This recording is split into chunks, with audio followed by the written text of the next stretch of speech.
Génesis, clase 9, audio 5. Muy bien, estamos en el capítulo 49 de Génesis, viendo las profecías o bendiciones de Jacob para con sus hijos o para cada uno de las tribus, las descendencias que iban a formar las tribus de Israel.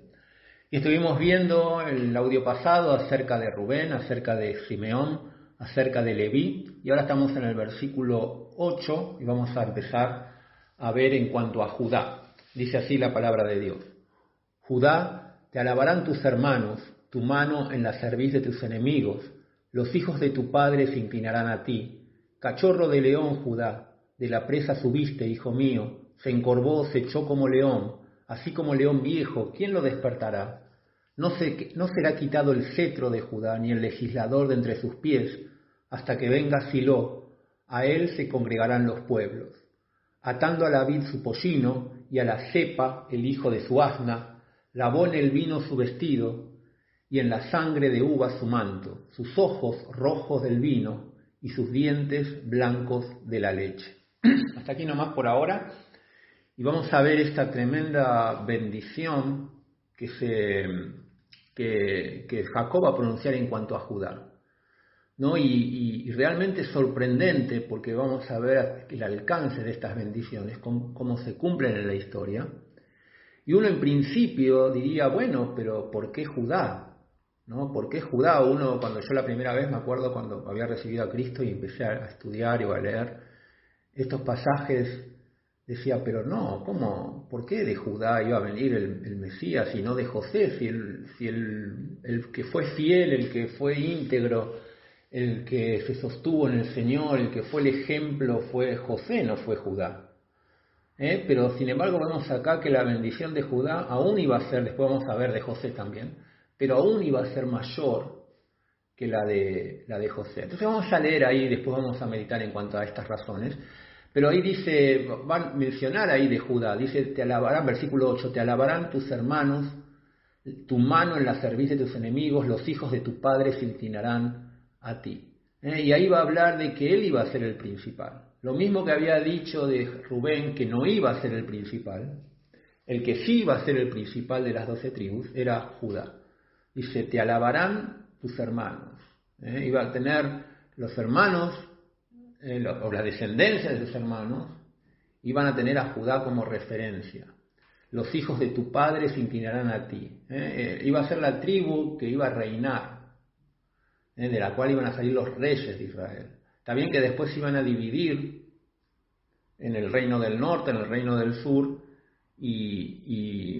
pero siempre el reinado y el trono nunca se iba a apartar en Judá, de la tribu de Judá, ¿no? Después vamos a ver de los hijos de David específicamente. Dice el versículo 9, cachorro de león Judá, de la presa subiste, hijo mío, se encorvó, se echó como león, así como león viejo, ¿quién lo despertará? Y acá está comparando ahí con un león, una forma simbólica, ¿no? Mostrando el poderío, ¿no? Dice, como un león que capturó a su presa, que se echa, que está comiendo a su presa y ¿quién lo va a despertar? ¿Quién lo va a molestar? ¿Quién le va a sacar lo que capturó? ¿Quién, no? Como un león que confiadamente está allí echado y a quien nadie se atreve a molestar. Dice el versículo 10, no será quitado el cetro de Judá, y esto habla de autoridad, ni el legislador entre sus pies, hasta que venga Silo y a él se congregarán los pueblos. Y esto es tremendo, una profecía diciendo nunca el poder, esa es la figura del cetro, se va a quitar de la tribu de Judá, ¿no? Y esta profecía dice hasta que venga Silo, y esta palabra Silo, que no se traduce, que es así en el hebreo, no es como media enigmática. ¿Qué significa Silo? ¿Quién es Silo? Y la verdad que cuando uno estudia la raíz de la palabra, los estudiosos dicen que Silo lo que significa es aquel a quien le pertenece el derecho, a quien es verdaderamente el que tiene el derecho de rey. Dice, hasta que venga aquel cuyo es el derecho, y a esa persona se congregarán los pueblos. Bueno, sin duda entendemos nosotros que aquí está hablando de Cristo, está hablando de aquel Mesías que iba a venir de la tribu de Judá, que cuando Él venga, Él iba a congregar a todos y Él iba a tener la verdadera autoridad, pero hasta que venga Silo, dice, todo quedará ahí el cetro en la tribu de Judá. ¿No? Y tremenda profecía, ¿no? Quizás un anticipo, quizás no muy explícito, pero aquí ya está insinuando que aquel Mesías, que aquel hijo de la mujer que iba a herir en la cabeza a Satanás, vendría de la tribu de Judá.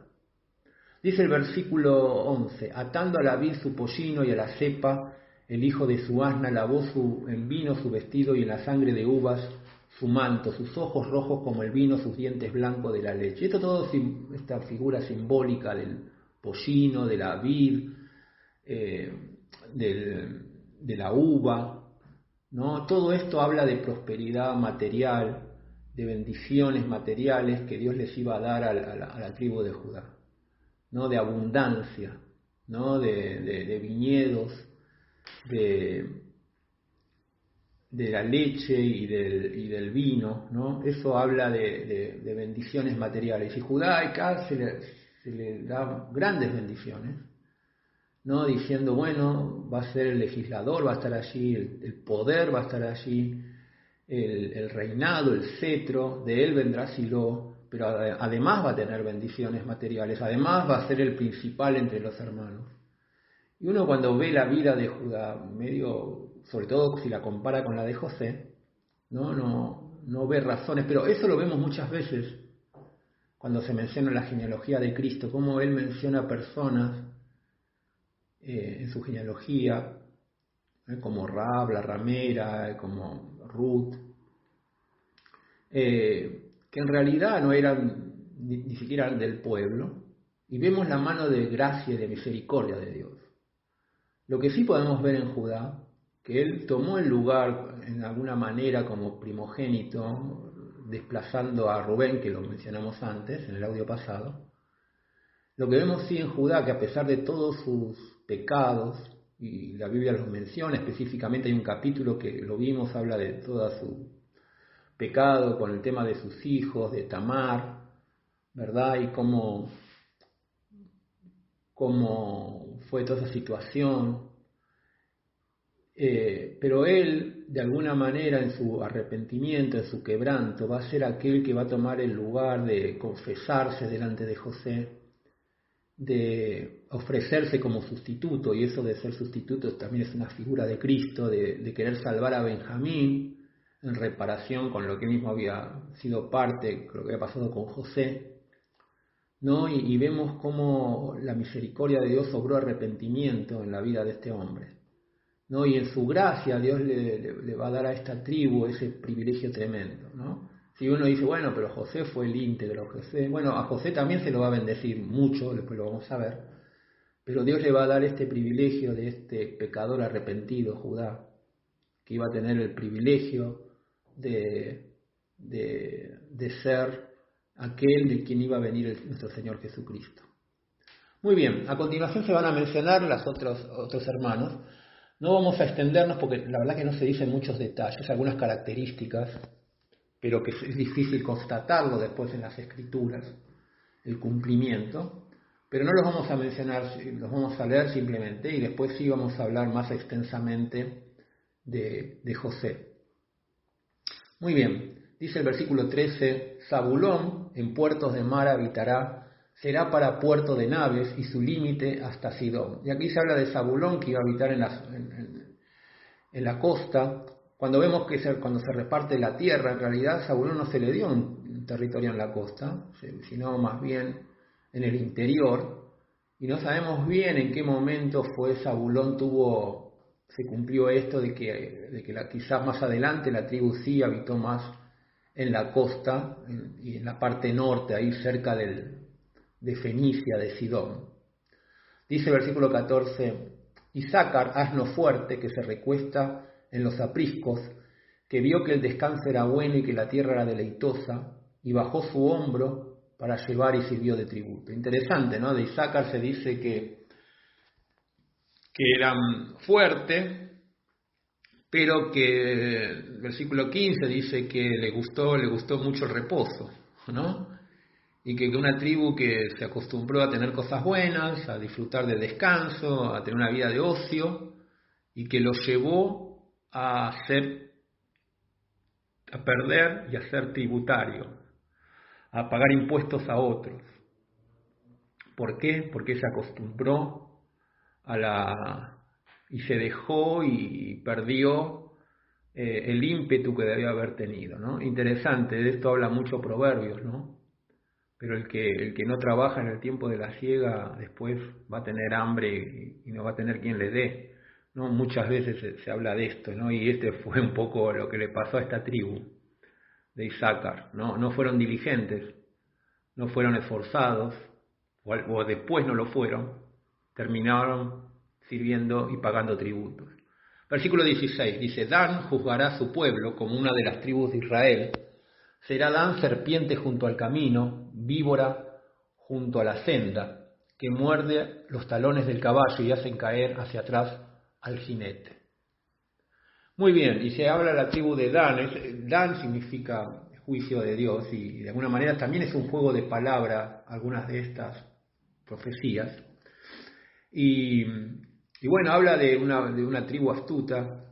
Dan se le había dado un territorio, pero después, por situaciones, él se va a mudar, va a conquistar una ciudad al extremo norte del territorio. Por eso cuando se habla de Dan hasta Beersheba, hablando de Israel como Dan, como el lugar más al norte, y Dan de alguna manera, con astucia, va a capturar esa ciudad, se van a mudar allí, ¿no? Y acá se la está definiendo esa característica, ¿no? Que era como una serpiente que está al acecho. Esa era la característica y fue la característica de esta tribu. Versículo 18: Tu salvación esperé, oh Jehová. Gad, ejército lo acometerá, mas él acometerá al fin. Y no se dice mucho de Gad, simplemente esto, que va a ser atacado, pero que él también responderá atacando. Versículo 20: El pan de Aser será sustancioso, y él dará deleites al rey. También de Aser se dice muy poco, sino que iba a tener muchas bendiciones, iba a disfrutar de deleites. Versículo 21: Neftalí, sierva suelta, que pronunciará dichos hermosos. Y también se dice de Neftalí no mucho, salvo de que iban a tener hermosos salmos, hermosas poesías que iban a salir de sus hombres, y su característica, ¿no? Como una sierva, habla de libertad, habla de bendiciones que iban a tener ellos. Y versículo 22 va a empezar allí, entonces hablando de José. Dice versículo 22: Rama fructífera es José, rama fructífera junto a la fuente, cuyos vástagos se extienden sobre el muro. Le causaron amargura, le asetearon, le aborrecieron los arqueros, mas su arco se mantuvo poderoso, y los brazos en sus manos se fortalecieron por las manos del fuerte de Jacob, por el nombre del pastor, la roca de Israel. Por el Dios de tu Padre, el cual te ayudará, por el Dios omnipotente, el cual te bendecirá, con bendiciones de los cielos arriba, con bendiciones del abismo que está abajo, con bendiciones de los pechos y del vientre, con las bendiciones de tu Padre, que fueron mayores que las bendiciones de mis progenitores, hasta el término de los callados eternos, serán sobre la cabeza de José, sobre la frente de aquel que fue apartado de entre sus hermanos. Muy bien, y aquí de José vemos cuántas bendiciones. Y va a hablar de las bendiciones de los cielos, las bendiciones de abajo, las bendiciones de los pechos y del vientre. Va a hablar de que esta tribu va a ser rama fructífera. Dice, sus vástagos se extienden sobre el muro, como diciendo, va a ser tanta su descendencia, se van a multiplicar tanto. Y sin duda que José fue más bien Efraín y Manasés, sus hijos, que son contadas como tribus separadas, van a ser la tribu que más iba a fructificar, que más iban a multiplicar, que iban a tener muchas bendiciones. Todo lo que era la influencia de lo que fue el reino del norte, Samaria, todo eso era territorio de Efraín, y iban a tener tremendas bendiciones de todo tipo, y que Dios siempre iba a estar con ellos, ¿no? Y eso lo vemos. Dios va a bendecir a esta tribu por la fidelidad de José, ¿no? Del que fue despreciado, Dios le iba a dar las mayores bendiciones. Y por último, dice el versículo 27, Benjamín es lobo arrebatador, a la mañana comerá la presa y a la tarde repartirá despojos. Y aquí tenemos al último que se menciona, a Benjamín. Y Benjamín, si bien en su vida, sobre todo cuando Jacob creía que José estaba muerto, él intentó que Benjamín sea su preferido y que tuviera muchos hijos y que fuera la tribu más numerosa, pero finalmente no fue así. Benjamín en realidad fue la tribu más pequeña y por momentos casi desaparece como tribu, ¿no? Por situaciones que se iban a dar después en tiempo de los jueces. Pero bueno, iba a sobrevivir. De Benjamín vino el primer rey, que fue Saúl, pero nunca iba a ser la tribu principal, iba a ser casi subsidiaria, iba a quedar junto a Judá. Y entonces vemos cómo los designios de Dios a veces son diferentes a los planes del hombre, ¿no? Y quizás si estas bendiciones las hubiese escrito Jacob y no el Espíritu Santo, o sea, como él se lo hubiese querido, no hubiera escrito esto, pero a la mano de Dios ahí obrando iba a marcar el futuro de cada una de estas tribus, ¿no? Y vemos ahí la obra de Dios y que podamos dar gracias a Dios por todas las bendiciones que recibimos, también como iglesia, de cada una de estas bendiciones de su pueblo Israel. Que el Señor les bendiga.